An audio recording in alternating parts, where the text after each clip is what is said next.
Hi everyone, my name is Jessica Pearson. On the 25th anniversary party of our local homeless shelter, I quoted some of the people at the homeless shelter.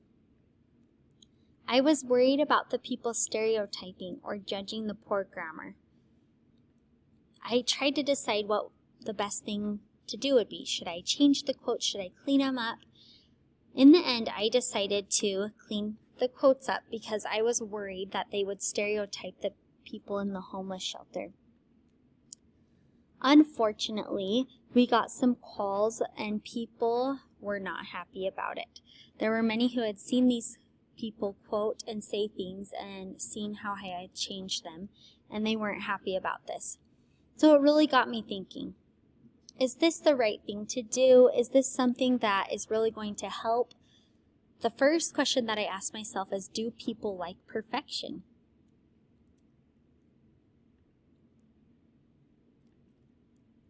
This is a picture of my 2-year-old son. Whenever me and my husband talk to him about something he shouldn't be doing, he replies, "I not do it anymore." Usually within a couple minutes, he's back to the same thing he was minutes prior, but his intentions are golden. This is quoted in my family often.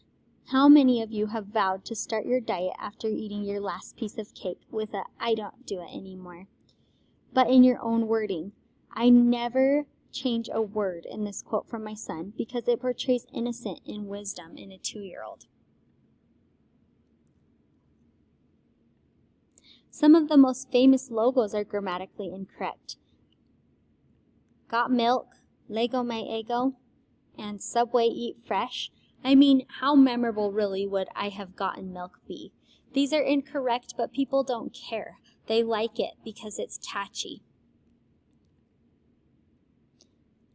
People are drawn to authenticity.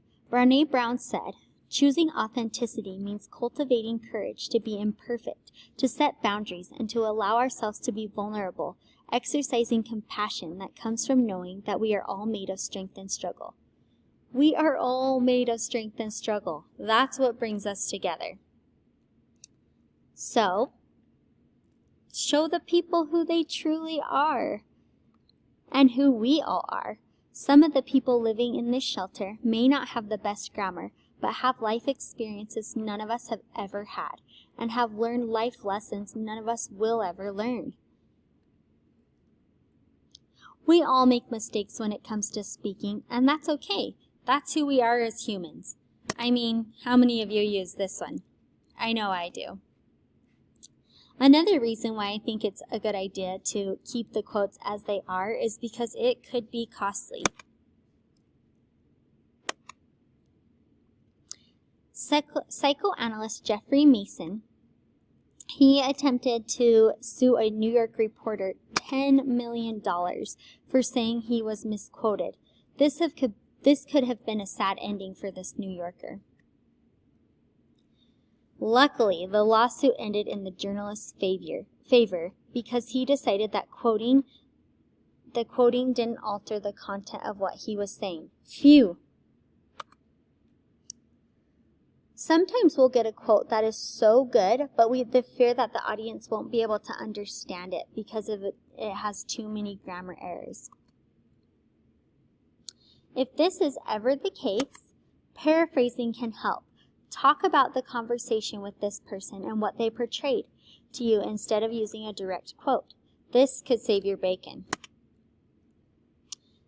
In conclusion, I propose that we are quoting the people in the shelter, that we use direct quotes that are authentic and true as much as possible, and to paraphrase if it isn't something that would be understood. I believe that this will help our company stay safe and help the people understand and connect with the people better than they ever have before. Thank you.